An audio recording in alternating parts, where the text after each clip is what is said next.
Pain heals. Chicks dig scars. Glory lasts forever. First, before we get started, I have to give a big thank you to the WNBA. I really appreciate breaking news on a Friday evening. I tell you, a man can't. Don't mind that. I thought my lens was closed for a second. The man can't even go to a movie on a Friday night because that's when you decide to drop big news. And what is that news? The Connecticut Sun are about to play their final season in the WNBA. No, they're not folding. They're not folding. They are finally being sold and being moved to Houston, where they will be called the Houston Comets. Now, y'all remember, I think it was last season, or was it back in 2024? I think it was last season where there was a great offer for the team to be moved to Boston, one of the great, I would call, top 5 sports cities in the United States. And the WNBA, despite having a well-respected owner, someone who was going to put money into the team, like everything about the sale was going to be good for the WNBA, and they said no. And as far as we can tell, the only reason they said no is because Boston was not one of the cities that had been up for an expansion team. They wanted it to go to a city that wanted an expansion team or was up for an expansion team and didn't get one. Now, this doesn't make sense on multiple levels. One, if you rejected them for an expansion team, why are you giving them a team? And why didn't you have, and I don't know, it might have been on Boston. Maybe there was no one who put in a good enough proposal, but it's just wild to me that you block a good sale to Boston, of all places, so that you could go back to Houston, where, yes, storied history, but very, very short history, okay? So what I mean, so let's get into this. By the way, welcome. Thank you for being here. Appreciate all the support. Hope you're having a fantastic day. Shout out, of course, to the 19. So we have Connecticut Sun reportedly sold to Fertitta family will relocate. We'll try that again. I'm going to edit this out. Will relocate to Houston for 2027 season. Of course, we don't edit stuff like that. We are uncensored and unafraid.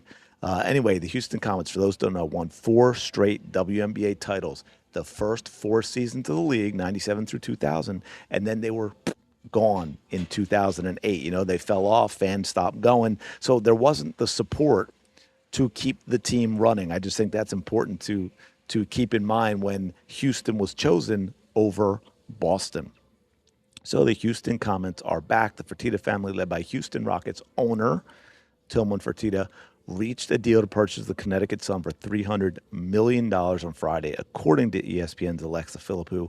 As a result, the franchise will relocate to Houston in time for the 2027 campaign after one last run in Connecticut this summer. That's always interesting to me, too, right? So, lame duck, right? You've heard that expression used. We have a lame duck franchise who was absolutely terrible last year.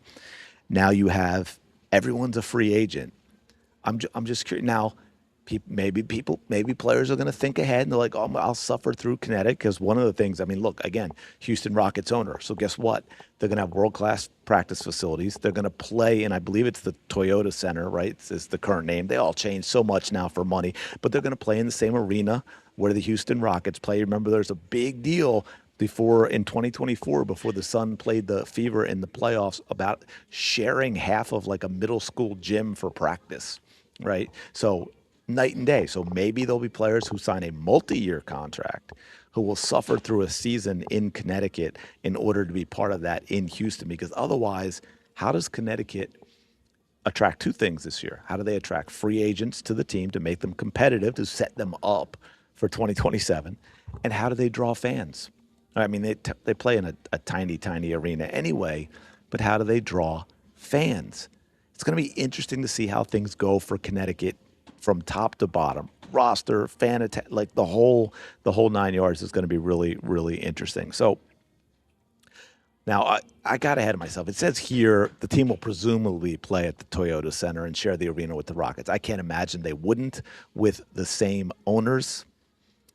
The Sun relocated to Connecticut in 2003. It was a rough night, y'all, okay? After originally starting as the Orlando Miracle from 92 to 2000, from 99 to 2002, they've reached 4 WNBA finals but have never won a title, went just 11-33 last season. So, yeah, and here it is. Oh, good, the numbers here, because that was the number in my head, but I couldn't remember if it was this article, and I wanted to make sure I had it right. Last fall, the group led by Boston Celtics minority owner Stephen Pagliuca tried to buy the Sun from the tribe, Mohegan tribe, for $325 million. Would have been the highest price ever paid for a professional women's team. Would have spent $100 million on a new practice facility and moved the franchise to Boston, and the league said no because they wanted to give priority to cities that have already taken part in the expansion process. Boston had not done that. WNBA Commissioner Kathy Engelbert said last summer that Houston would be up next for sure. Now, I'm going to break this down a little bit. I will say this. I have not been able to find specifically how the block of a sale of a team happens in the WNBA. I believe in the NBA, the NFL, it is an owner vote, I believe, right? Because the league is the owners. And, well, I don't want to go too far in the weeds, but, like there's certain antitrust exemptions like the NFL getting this, that, because the league's unique, right? The individual teams, you kind of think of them of like the companies, but not really, because Philly wants to beat Boston.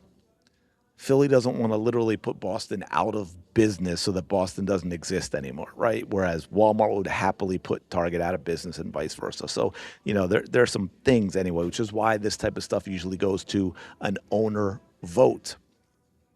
But for me personally, there has to be a more legitimate reason than you want to give cities who had been part of an expansion process and got turned down a chance for relocation. Because first of all, who knows if a team's ever going to be sold and that's going to happen. And especially when you get in a situation where you have an owner of the Boston Celtics and willing to relocate the team to Boston, put $100 million into practice facilities.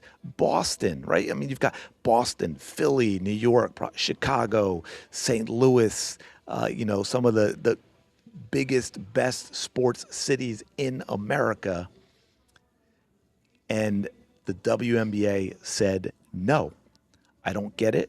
Now, I'm not putting down Houston in any way. Congrats to Houston. Obviously, they also are going to have a great ownership situation. I think the league should fork over $25 million to the Mohegan tribe since, it's less money. But it's going to be interesting to see. I'm really curious about the support. Now, obviously, the WNBA itself, popularity-wise, is in a different place than when it was in 2008. And not to mention that was 18 years ago. But again, the Comets' first 4 titles, first 4 years of the league, they fell off. 8 years later, they don't exist anymore because they weren't supported. So we'll see how that goes in Houston. Also, a solid sports city. They've got all the teams. They've got MLS, NWSL, baseball, obviously, football, obviously, basketball, obviously. They got the whole 9 yards. So anyway, it's going to be interesting to see how this goes. Let me know your thoughts in the comments below. And here's the big question I have with all this. Do you think it was right to block the sale to Boston and have them wait it out and get a deal in Houston? Let me know your thoughts. Smash the like button. Subscribe to the channel. Go the day you deserve. I will talk to you